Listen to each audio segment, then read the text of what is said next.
welcome to this episode of the Joyful Friar podcast. I'm Father Nathan Castle, and I'm glad that you're with me. I'm grateful that you would like to spend the time together.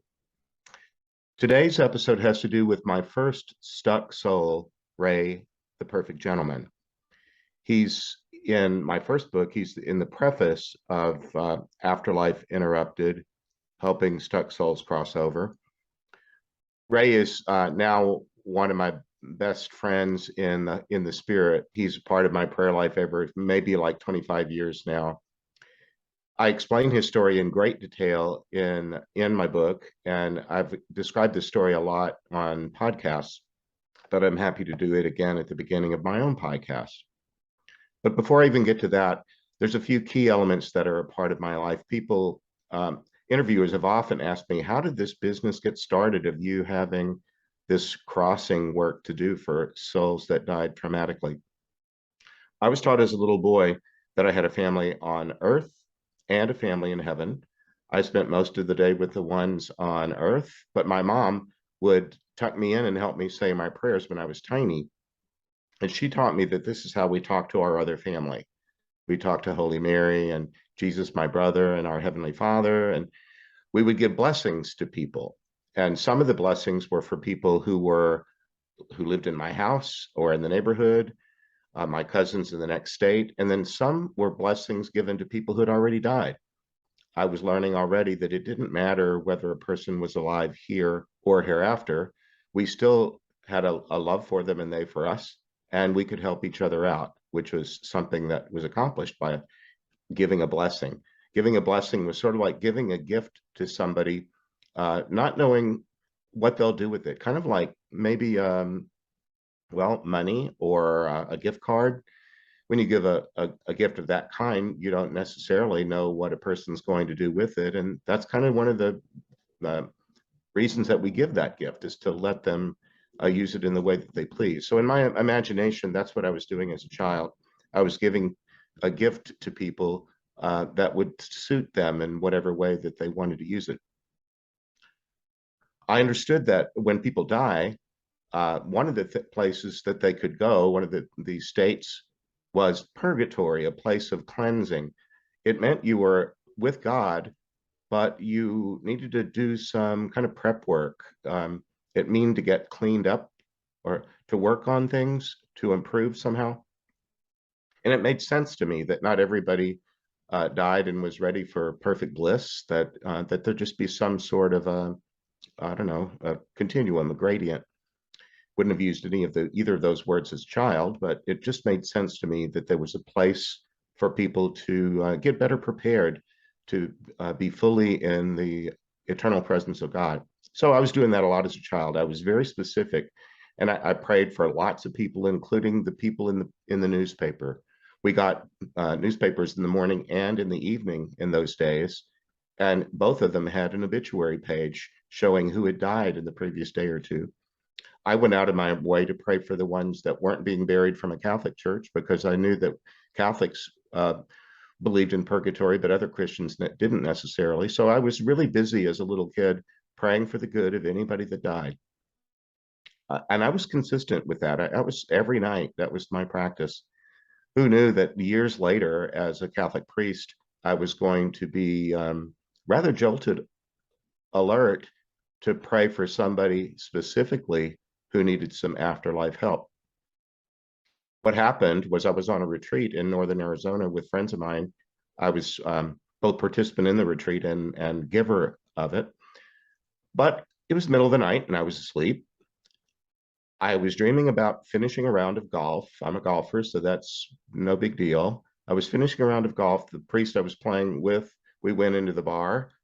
When we got into it, we discovered that we were in the midst of a silent auction, a charity event, which again is normal for me because I've run nonprofits for much of my life. Silent auctions are one kind of fun way to raise some money.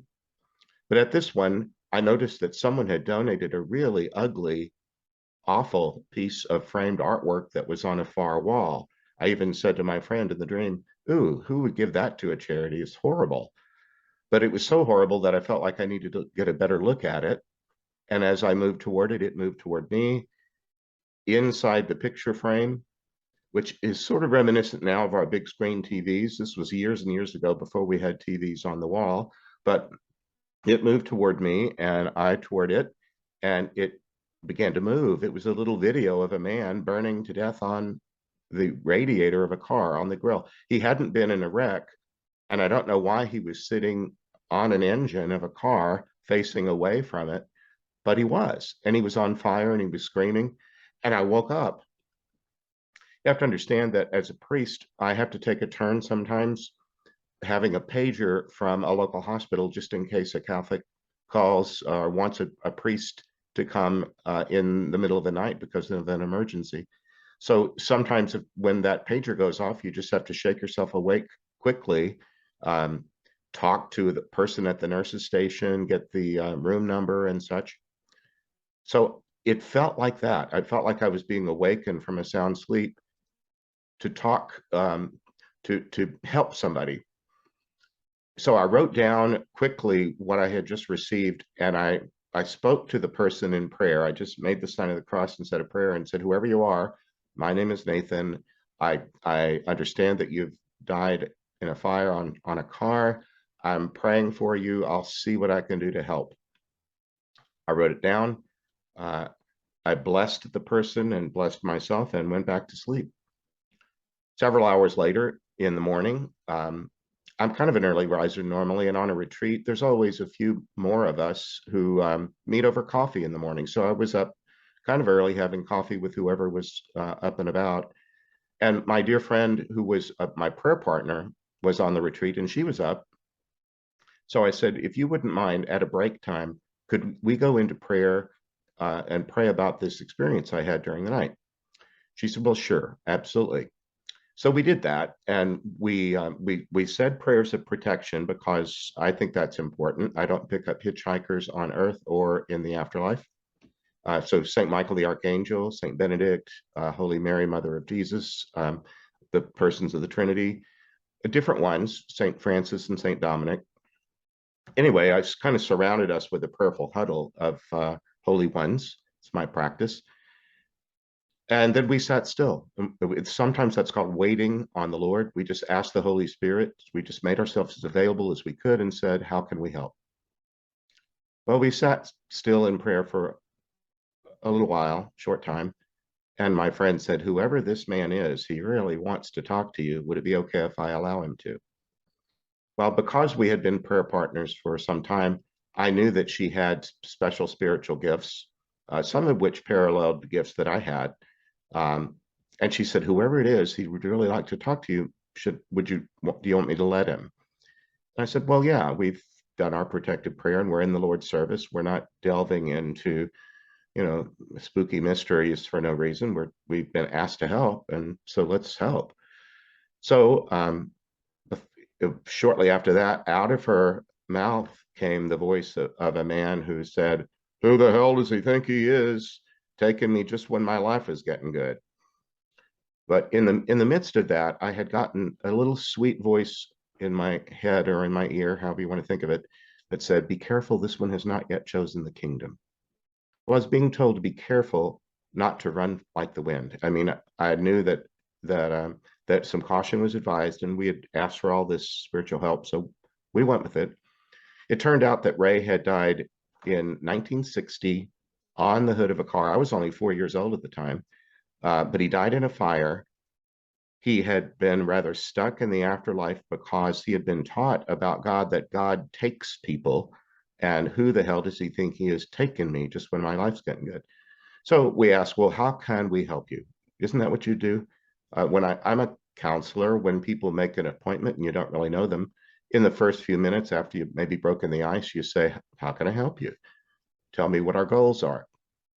Well, he said, my wife, she's dying of cancer. She's an old woman now. I want to greet her when she passes, but I can't the way I am. So he had died in his early 20s after only a couple of years of marriage. She later remarried. They had no more children. He had one child, and this man helped his former wife raise their son, but now she's dying of cancer. in South Carolina. He said, I've been keeping watch over her and I want to greet her when she passes, but I can't the way I am. So that was our goal. How do we help this man? He told us his name was Ray. We had no manual to follow, but we just used kind of prayerful good sense, I think. Um, uh, I had to challenge some ideas that he had formed about himself and about God. So we we talked with him about where he was, and he had created a space that was as close to nothing as he could imagine. He was just mad at the world and mad at God and wanted everybody to go away and leave him alone. Well, almost everybody did except his guardian angel, who he didn't realize was an angel, but he said, there's this guy that stays over on the edge of things and he doesn't ever leave, but he doesn't say anything. Well, I said, well, that's good. Uh, we the goal, I told him, I said, cancer's got its own schedule. And he had told me he hadn't done much of anything in 40 years. And I said, we're going to have to move fast now. And I don't know that you're going to like it because you've gotten used to the way things are around you. But he agreed and I said, remember, you can get rid of us anytime you want. I'm only just going to offer the best I know how we can help. It took us several sessions because we were kind of making our way forward, and my prayer partner and I were both busy people. The fact that you have something spiritual of this order happen doesn't mean every other commitment that you have falls away. We honored all of our other commitments, but we met with him for a little while. We told him that we would get back with him soon, and we'd pray about how we can help. Well, he knew he wanted to meet other people, but hadn't met anybody since he died. So we figured we need to get him in circulation. So we eventually settled on his dad, and he hadn't known his dad very well. His dad died when he was 10. He was kind of afraid of him. I said, well, did you guys ever have a great time together? And he said, yeah, one time we went and looked at cars. So I said, well, what if we asked your dad to come? Would you be okay? Would you be afraid of him? And he said, I don't think so. I said, well, what if we asked him to come, but not too close? I said, when I'm a little leery about a meeting with someone, I might stay near the door, or I might limit the amount of time that we're going to be together. Could you do that? He agreed. And so we just said, God, would you please send Ray's dad here? And within 10 seconds, he was going, oh my God, look over there.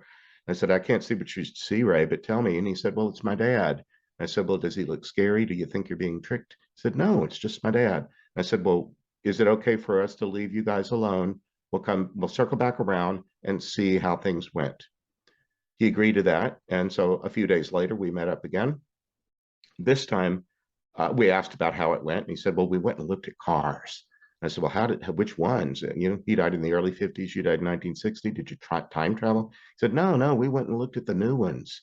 So I just thought that was so cool. This father-son reunion happened over a car lot somewhere because they were both kind of car guys. It just seemed really fun to me. Anyhow, I said to him, okay, Ray, now we've broken the ice. You can move, you can be around other people by just choosing to and asking. Said, now I think I know what it is that would prevent you from being with your wife, and you're not going to like it. And he said, well, what? And I said, well, I think you just act like a caveman. When you talk about your wife, you act like you own the rights to her, and that when she dies, you're going to grab her by her hair and pull her into your cave. I said, remember, she's in her 60s. You knew her for a couple of years out of 60 something. You're the only deceased husband, and you're the only person with whom she had a child. So you're huge and you belong in that welcoming party. But I just don't think you're going to be the only one. Could you humble yourself a little bit and be prepared to be with maybe her parents or siblings or people she loved that she only met after you died? There might be a small group. I think you belong there, but I don't think you should think of yourself as the whole show. He didn't like it. He grumbled a little bit. But the next time we got together, all of this happened in the span of about 3 weeks, as I recall. The last time we met up, or next time we met up, he said, big news, my wife passed. And I said, well, wow, that's terrific. Tell us all about it. And he said, well, he said, it worked just the way you said. There were some other people there, and I belonged, but you'd have been proud of me. I was the perfect gentleman. So I said, that's terrific, Ray. I knew you had it in you all along to be that perfect gentleman. I said, I think now our work is finished. Uh, it felt like a permanent goodbye to a friend that I'd never even laid eyes on. But it was emotional, and I just said, well, Ray, now that you've gotten what you wanted, I think it's time for you to go on to other things, and you don't need us around. But I wonder, now that you know how to greet people when they die, they pass over, would you mind keeping an eye on me like you did for your wife?